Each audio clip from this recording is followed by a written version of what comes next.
मारताना राग एवढा होता की एका फटक्यात तरुणाच्या हाताचा पंजा हातावेगळा केला, त्याचा तुकडा पाडला. कारण ट्युशनला, कॉलेजला जाण्यासाठी घरातून बाहेर पडणारी जी मुलं आहेत, बाकीच्यांचा आयुष्यातला महत्वाचा टप्पा आता कोर्ट, कचेऱ्या आणि तुरुंगात जाण्याची शक्यता आहे.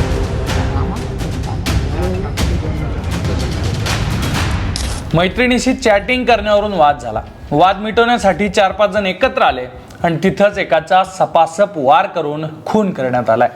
अमरावती जिल्ह्यातल्या राजेंद्र नगर परिसरातली, राजेंद्र कॉलनीतली ही घटना आहे. सगळ्याच पालकांना विचार करायला लावणारी ही घटना आहे. कारण ट्युशनला, कॉलेजला जाण्यासाठी घरातून बाहेर पडणारी जी मुलं आहेत, ती बाहेर गेल्यावर जेव्हा चुकीच्या संगतीला लागतात तेव्हा त्याचा शेवट कसा होतो ते या घटनेतून दिसलंय.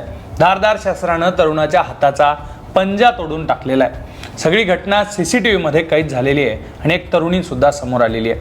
ही घटना नेमकी काय, सविस्तर समजून घेऊ. नमस्कार, मी सुधीर काकडे.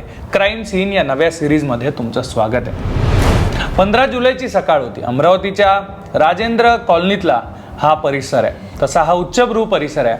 तिथंच एक चहाचं दुकान, एक कॅफे आहे.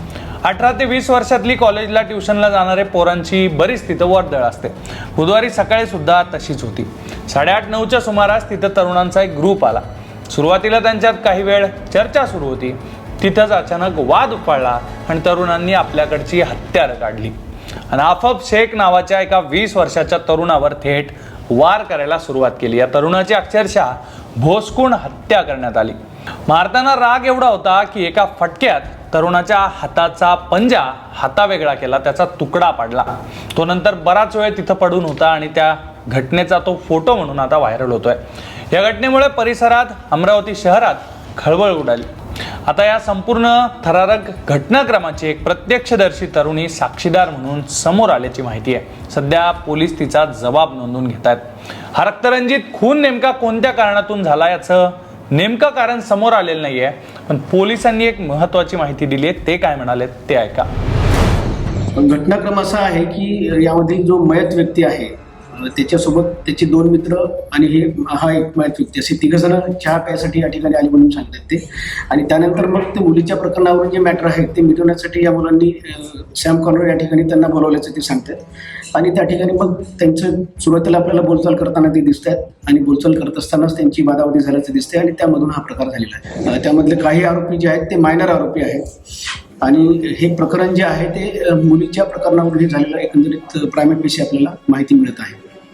किती जण ताब्यात घेतले आहेत? आरोपीचा आपण शोध घेत आहोत. गुन्हा दाखल करण्याची प्रक्रिया आपली सुरू आहे.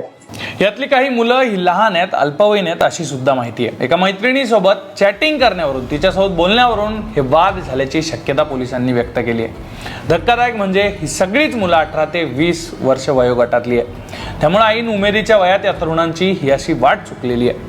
एकूणच आता या गुन्ह्याचा तपास करण्यासाठी पोलिसांच्या गुन्हे शाखेची टीम कामाला लागलेली आहे. परिसरातले सगळे CCTV फुटेज तपासले जात आहेत. एका फुटेजमध्ये 5 संशयित आरोपी असल्याचं पोलिसांना दिसलेलं आहे. पोलीस आता त्यांचा शोध घेत आहेत.